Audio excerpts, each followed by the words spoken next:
ಬಿಟ್ಟು ಇವಾಗ ಎಲ್ಲಿದ್ದಾರೆ ಸರ್, ಕಲ್ಲು ಸಿಗಲ್ಲ, ಕುಟ್ಟೋದು ಇಲ್ಲ.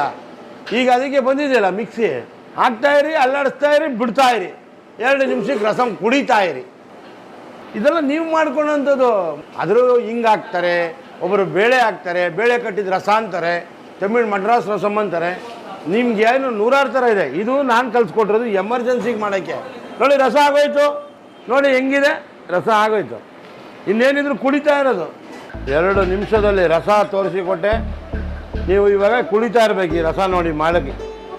ಟಿ ವಿಲಿ ನೋಡ್ತಾ ಇರಬೇಕು, ಯೂಟ್ಯೂಬಲ್ಲಿ ಹಂಗೆ ಮಾಡ್ತಾ ಇರೋದು ಅಡುಗೆ.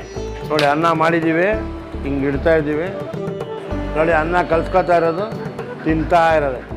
ನೆಗಡಿ, ತಲೆನೋವು, ಡಾಕ್ಟ್ರ್ ಹೇಳ್ತಾರೆ, ರೀ ನೆಗಡಿ ಬಂದಿದೆ, ರಸಮ್ಮು ಅನ್ನ ತಿನ್ಬಿಡ್ರಿ ಎಲ್ಲ ಹೋಗ್ಬಿಡ್ತದೆ. ಇದೆಲ್ಲ ಹಳೆ ಕಾಲದ ಮೆಡಿಸಿನ್ನು. ನೋಡಿ ರಸಮ್ಮು ಅನ್ನ ತಿಂತಾ ಇದ್ರೆ ಅದೆಂಥ ನೆಗಡಿ ಕಫ ಇದ್ದರೆ ಹೋಗ್ತಾ ಇರುತ್ತೆ. ಇದಕ್ಕಾಗಿರೋದು ಯಾವುದು?